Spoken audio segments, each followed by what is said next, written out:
Hello friends, मेरा नाम है भारती शर्मा और आज से हम स्टार्ट करने वाले हैं क्लास 10 की हिस्ट्री का चैप्टर नंबर 1 जो कि है the rise of nationalism in Europe.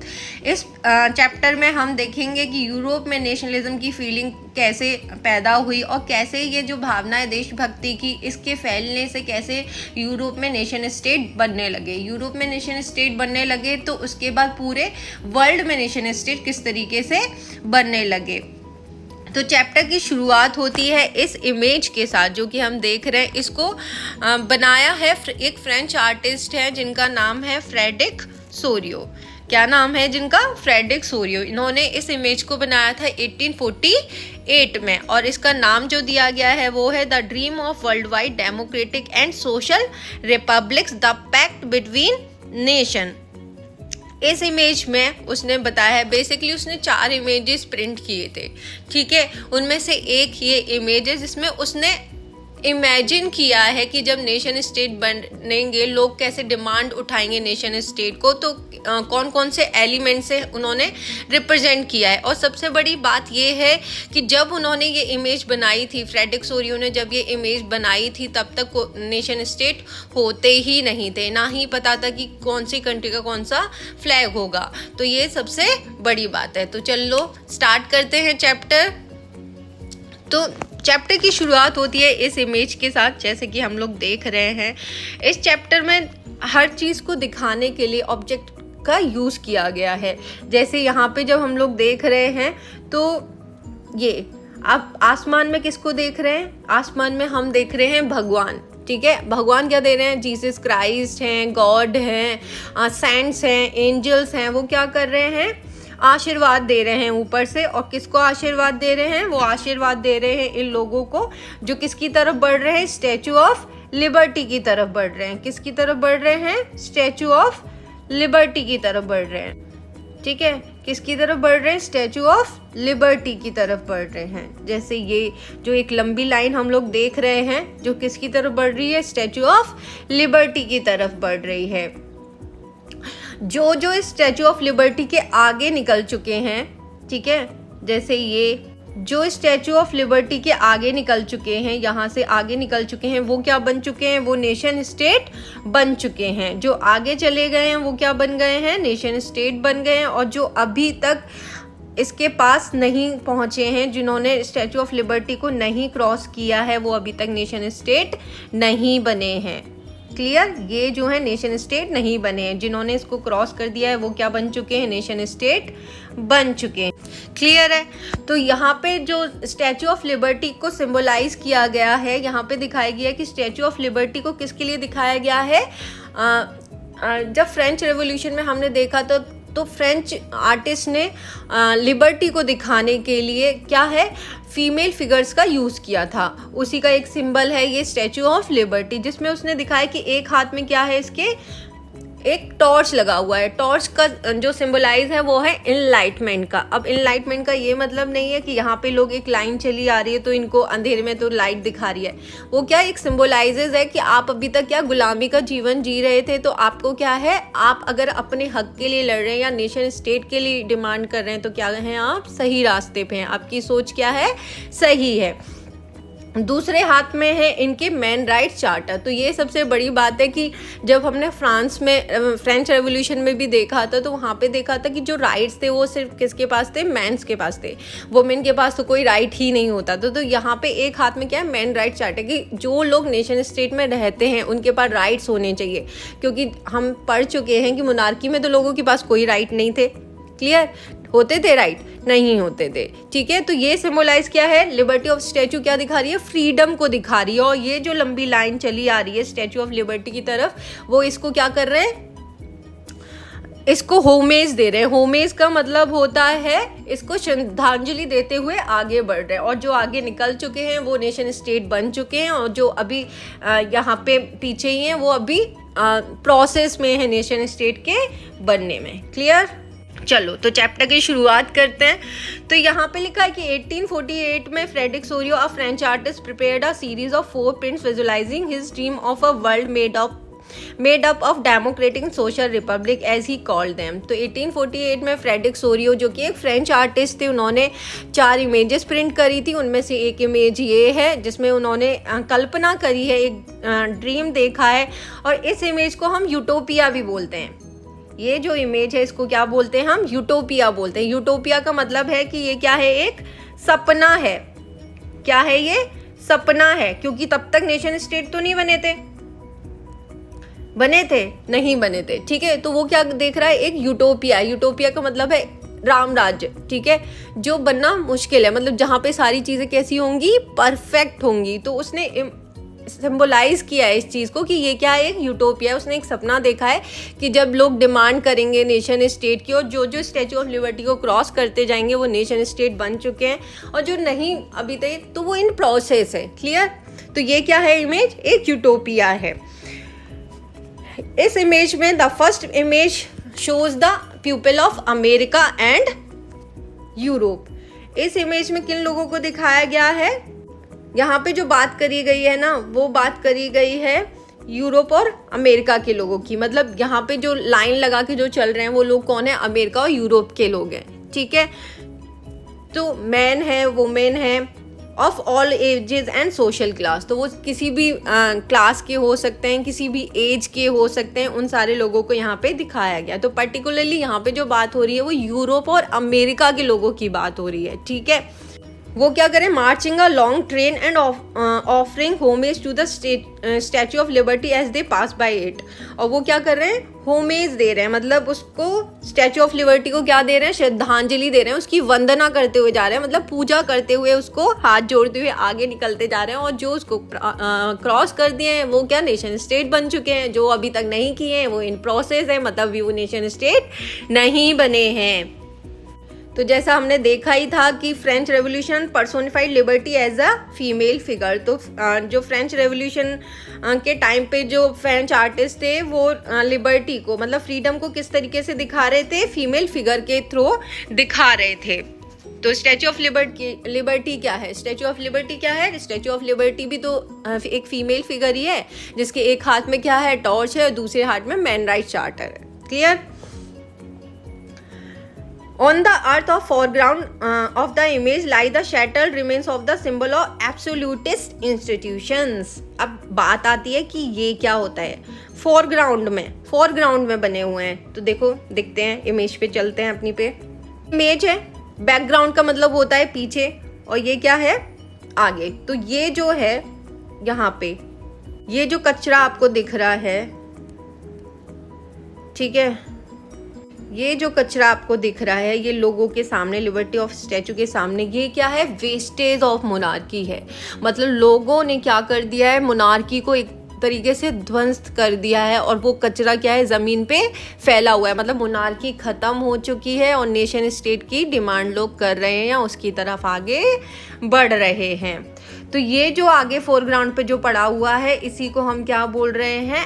Absolutist institutions बोल रहे हैं। एब्सोल्यूटिस्ट का मतलब होता है जहां पे पावर क्या होती है? सेंट्रलाइज्ड होती है। और लिटरली अ गवर्नमेंट, जो कि यहाँ दिया गया है एब्सोल्यूटिस्ट, लिटरली अ गवर्नमेंट और system of rule that has no restraints on the power exercise in history. The term refers to a form of monarchical. तो एब्सोल्यूटिस्ट का मतलब है, एक बात समझो, अगर मैंने बोला कलरफुल, तो मतलब कलरफुल का मतलब है कलरफुल।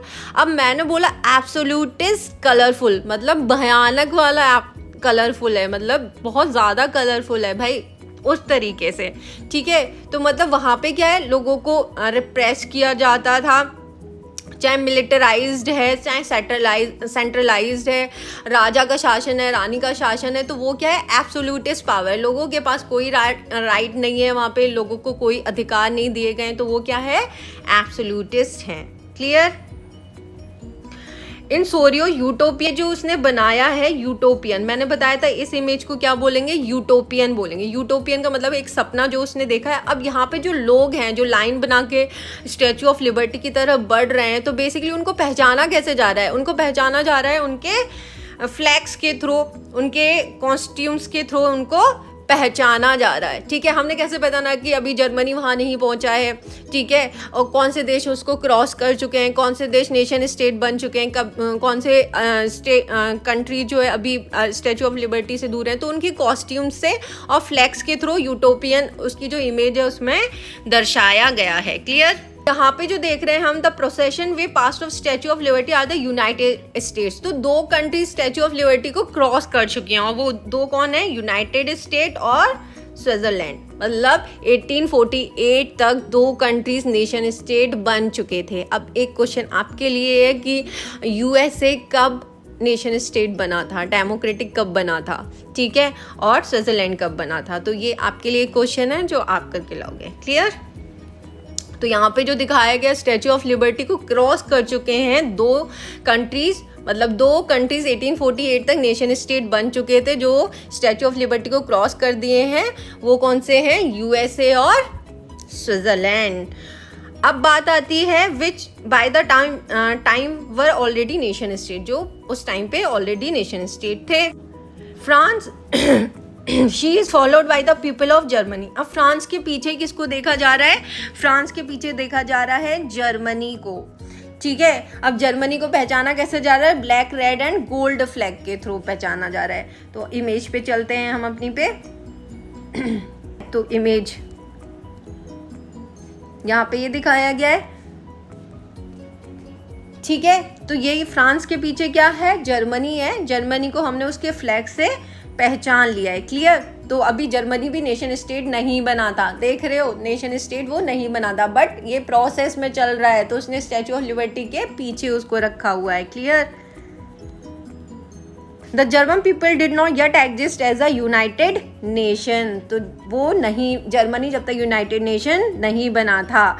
और ये जो फ्लैग है जर्मनी का, वो लिबरल होप्स को दिखा रहा है। मतलब चेंजेस कौन चाह रहे थे? लिबरल लोग चाह रहे थे ना। तो किसके हाथ में? लिबरल लोगों के हाथ में ये फ्लैग लगा हुआ है, जो डिमांड कर रहे हैं नेशन स्टेट की on the basis of a democratic constitution. और किसकी डिमांड कर रहे हैं वो लोग?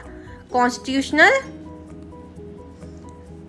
अ डेमोक्रेटिक कॉन्स्टिट्यूशन की वो डिमांड कर रहे हैं। कौन लोग? जर्मनी के लोग। क्लियर?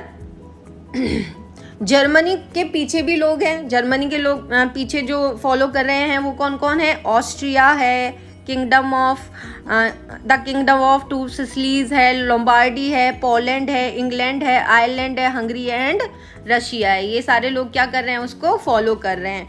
फ्रॉम द हेवेंस, आसमान से जीसस क्राइस्ट है, सेंट्स हैं, वो क्या दे रहे हैं? आशीर्वाद दे रहे हैं। तो यहाँ पे ये आसमान में कौन है? जीसस क्राइस्ट हैं, सेंट्स हैं, ये क्या दे रहे हैं? आशीर्वाद दे रहे हैं कि हाँ भाई जो कर रहे हो एकदम ठीक कर रहे हो। क्लियर? ठीक है।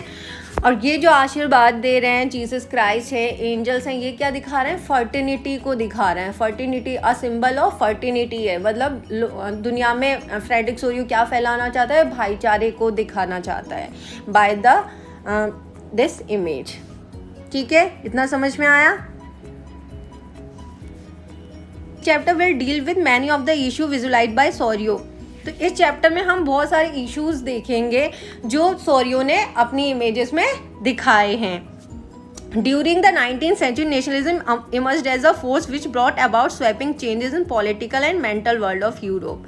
तो 19th century में नेशनलिज्म ने के थ्रू इमर्ज हो गया था, और ये एक ऐसी चीज़ थी जो लोगों की पॉलिटिकल और मेंटल वर्ल्ड ऑफ यूरोप को चेंज करी थी। लोगों में ये आइडियाज़ आने लग गए थे कि भाई राजा के पास ही सारी पावर क्यों है, ठीक है, अगर हमारे पास भी राइट्स होने चाहिए। लोग डिमांड करने लगे थे नेशन स्टेट का in places of multi dynastic empires of Europe. वो बोल रहे थे कि भाई अब हमें ये मल्टी डायनेस्टिक एम्पायर नहीं चाहिए। मल्टी डायनेस्टिक एम्पायर क्या होते हैं कि कोई रीजन है। Concept and practices of a modern state in which centralize power exercise सॉवरेजी and control over a clearly defined territory. ठीक है, द कॉन्सेप्ट ऑफ प्रैक्टिसेस। अब क्या आ गए थे? मॉडर्न स्टेट की भी बात करें। मॉडर्न स्टेट क्या होता है? मॉडर्न स्टेट सबसे पहले क्या थी? मोनार्की थी। मोनार्की के बाद लोग चेंजेस चाह रहे थे, तो ऐसा तो नहीं है कि अचानक से चेंजेस आ गए, नहीं। उसके बाद मोनार्की के बाद चेंजेस आए तो क्या बनने लगे, मॉडर्न स्टेट्स बनने लगे। मॉडर्न स्टेट में भी चेंज आए तब क्या बनने लगे, नेशन स्टेट्स बनने लगे। ठीक है, तो बेसिकली मोनार्की में सारी पावर किसके पास होती थी, राजा के पास होती थी। क्लियर। अब राजा के पास होती थी, मॉडर्न स्टेट में थोड़े बहुत कुछ चेंजेस तो वही थे कि रूल किसका होगा, राजा का होगा, लेकिन वहाँ पे जो कंट्रोल होगा, जैसे आप बोल सकते हैं कॉन्स्टिट्यूशनल है चीज़ें, वो थोड़ी उन्होंने एक्सेप्ट कर ली थी। जैसे हम लोग देखते भी हैं कि तो कुछ कुछ चेंजेस थे, ठीक है, लेकिन कुछ कुछ चीज़ें मोनार्की वाली थी और कुछ कुछ चीज़ें कौन सी थी, नेशन स्टेट्स वाली थी। तो हम उसको क्या बोल रहे हैं, मॉडर्न स्टेट बोल रहे हैं। जैसे वहाँ पे फिक्स टेरिटरी होती थी जहाँ पे आपको रूल करना है। तो ये एक लंबा प्रोसेस रहा था to get to the nation state. Clear. और नेशन स्टेट किसे बोल रहे हैं, नेशन स्टेट बोलते हैं जहाँ लोगों के पास राइट्स होते हैं, वोटिंग का राइट्स होता है, राइट टू इक्वलिटी होता है, कॉन्स्टिट्यूशन होता है, वहाँ पे जो गवर्नमेंट रूल कर रही होती है वो कॉन्स्टिट्यूशन के हिसाब से कर रही होती है। ठीक है, तो इसको क्या बोलते हैं हम लोग, नेशन स्टेट बोल रहे होते हैं। अब बात आती है नेशन स्टेट क्या होता है। नेशन स्टेट हम बोल रहे होते हैं जहाँ पे develop a sense of common identity होती है, शेयर्ड हिस्ट्री होती है। ठीक है, तो उसको क्या बोल रहे होते हैं हम, नेशन स्टेट। मतलब वहाँ पे डिफरेंट टाइप्स ऑफ लोग ना रहें। ठीक है, आपकी आइडेंटिटी सेम होनी चाहिए। जैसे मैंने बोला फॉर एग्जांपल कि मैं यूपी से हूँ तो मैं यूपी की हूँ, हरियाणा से वो हरियाणवी हैं, जो पंजाब से हैं पंजाबी, लेकिन हम कॉमन आइडेंटिटी की जब बात करें तो हम लोग हैं तो इंडियंस ही ना। तो नेशन स्टेट का मतलब है जिनके पास कॉमन आइडेंटिटी है, शेयर्ड हिस्ट्री है। हिस्ट्री का मतलब है चाहे मैं किसी भी स्टेट से बिलोंग कर रही हूँ, किसी भी शहर से, लेकिन हमारे इंडिया की हिस्ट्री तो सेम है ना, हम जो शेयर कर रहे हैं तो वो क्या है, नेशन स्टेट हैं। क्लियर। इस चैप्टर में हम यही चीज़ें देखेंगे कि किस तरीके से नेशन स्टेट्स बने थे, कहाँ से ये आइडिया आया और नेशनलिज्म किस तरीके से स्टार्ट हुआ था 19th सेंचुरी में यूरोप में। ठीक है, अब यहाँ पे एक फिलोसोफर है अर्नेस्ट रेनन, जिन्होंने बोला व्हाट इज़ नेशन। तो मैंने नेशन के बारे में आपको बताया था, जैसे चैप्टर में बताया हुआ है, जहाँ पे कॉमन हिस्ट्री है, कॉमन आइडेंटिटी है, कॉमन लैंग्वेज है, कॉमन रिलीजन है, तो किसी भी बेसिस पे नेशन स्टेट बना दिया। तो वो अर्नेस्ट रेनन क्या करते थे, इस चीज़ को उन्होंने क्रिटिसाइज़ किया था। उन्होंने बोला कि नहीं भाई ऐसा नहीं होता है। तो इन्होंने एक लेक्चर दिया था द यूनिवर्सिटी ऑफ सरबर्न इन 1882 में। तो उन्होंने बोला था कि भाई अगर आप बात कर रहे हो ना कि नेशन स्टेट का मतलब ये है कि जहाँ पे कॉमन आइडेंटिटी है, कॉमन कल्चर है, कॉमन लैंग्वेज है, तो उसको नेशन स्टेट बोल रहे हो। तो उन्होंने बोला नहीं ऐसा नहीं है, सिर्फ नेशन स्टेट इस चीज़ तक डिपेंडेंट नहीं है। अब आप अगर नेशन स्टेट की बात करते हैं तो वो क्या होता है, एक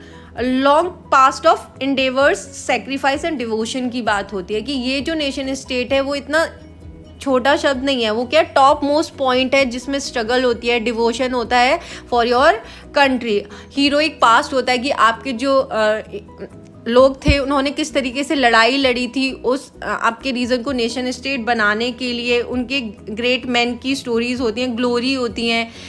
तो यही सब क्या है, ये एक बेस होता है नेशनल आइडिया का। तो टू हैव, तो वो बात करते हैं कि नेशन स्टेट बोलते हैं जब आपके पास कॉमन ग्लोरीज होती है, मतलब आपको प्राउड करने के लिए सेम चीज़ होती हैं, प्रेजेंट में भी आपके पास काम करने के लिए सेम कॉमन चीज़ें होती हैं और आप साथ में चीज़ें करना चाहते हैं। तो उसको उन्होंने क्या बोला था, नेशन स्टेट बोला था। और नेशन स्टेट का मतलब सिर्फ इतना नहीं था, वहाँ पे सिर्फ लिमिटेड नहीं था, उन्होंने इसको बोला था लार्ज स्केल और सॉलिडरिटी। मतलब इसका नेशन स्टेट जो चीज़ है वो छोटी चीज़ नहीं है, बहुत ज़्यादा व्यापक है, बहुत ज़्यादा ब्रॉड है।